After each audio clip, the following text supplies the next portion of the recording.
Assalamualaikum warahmatullahi wabarakatuh. Alhamdulillah wa syukurillah, jumpa lagi bersama Kang Darmanden. Alhamdulillah, puji syukur kehadirat Allah Subhanahu wa taala yang telah memberikan kita segala nikmat lahir maupun itu batin, terutama nikmat keluar masuknya napas ini. Tidak lupa kita panjatkan salam serta salawat kepada junjungan kita semua, yaitu Nabi Muhammad Sallallahu Alaihi Wasallam beserta keluarga dan para sahabat-sahabatnya. Amma ba'du. Bismillahirrahmanirrahim. Asyhadu an la ilaha illallah wa asyhadu anna Muhammadar Rasulullah. Allahumma shalli ala sayyidina Muhammadin wa ala ali sayyidina Muhammad. Rabbi shrah li sadri wa yassir li amri wahlul 'uqdatam min lisani yafqahu qawli. Pada kesempatan kali ini pribadi akan mengaturkan perihal tentang tajrid, ya. Sesuai dengan surat Al-Hadid ayat 1 sampai 2 yang artinya segala sesuatu yang ada di langit dan di bumi bertasbih kepada Allah, dan Dialah yang Maha Kuasa lagi Maha Bijaksana. Hanya Dialah yang menguasai langit dan bumi. Dia menghidupkan dan mematikan, dan Dia Maha Kuasa atas segala sesuatu. Ya, seperti itulah arti daripada surat Al-Hadid ayat 1 sampai 2. Maka sadarilah bahwa kekuasaan Allah itu maha luas, tiada terbatas.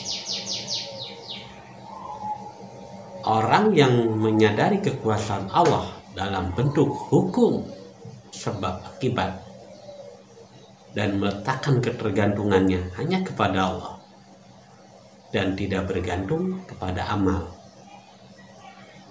maka orang tersebut dinamakan ahli tajrid. Ahli tajrid melakukan amal sebagaimana ahli asbab yang mengikuti sunatullah, yaitu hukum sebab akibat. Namun perbedaannya adalah penyaksian dalam batin. Ahli asbab berkeyakinan pada sebab akibat, sedangkan ahli tajrid berkeyakinan melakukan amal sebagaimana yang diperintah Allah, mengikuti sebab akibat, dan hasilnya berharap penuh dari Allah. Maka ada sebuah ungkapan mengatakan memungkiri hukum sebab akibat adalah suatu kebodohan, sedangkan bergantung kepada hukum sebab akibat adalah syirik. Namun dengan konsep amanah tanda perintah, itulah melangkah untuk masuk ke makom tajrid. Jadi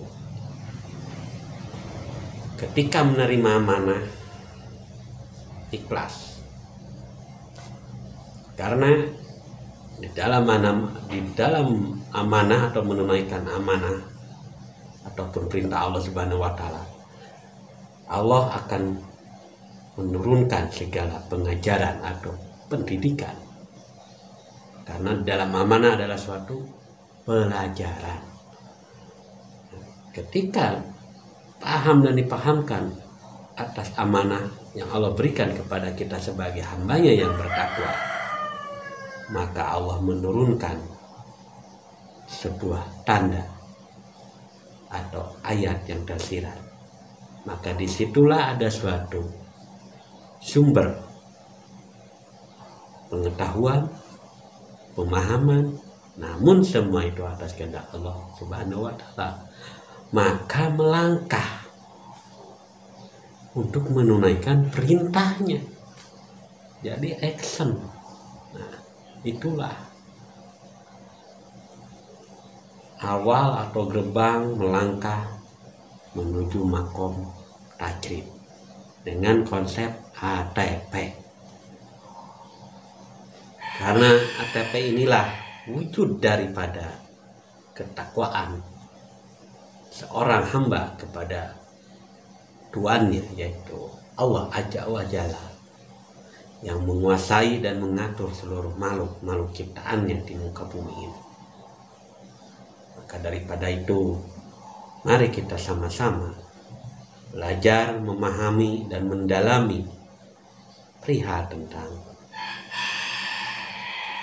tajrid dengan konsep ATP.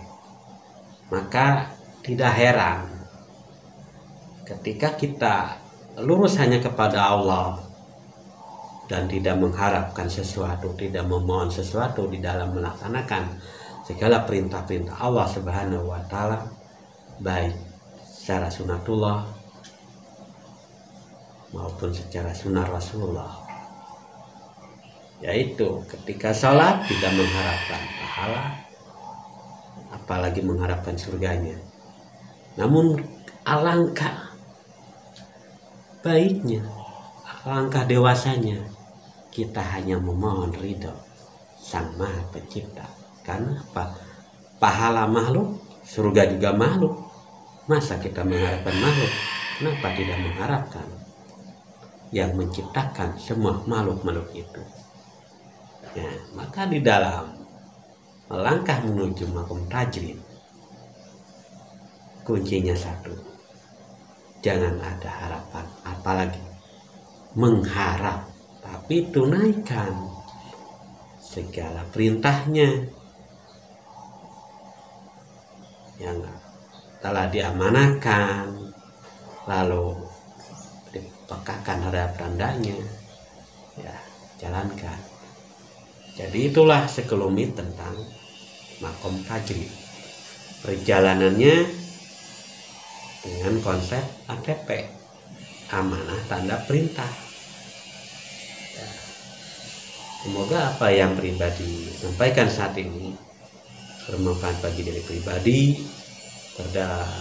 bermanfaat pula bagi kawan-kawan, sahabat, saudara dimanapun berada, khususnya sesama sahabat, teman, dan kawan, sesama jamaah zikir nafas sadar Allah dimanapun berada. Usikum bitaqwallah. Akhirul kalam. Wassalamualaikum warahmatullahi wabarakatuh. Tetap lurus kepada Allah dan sadar Allah.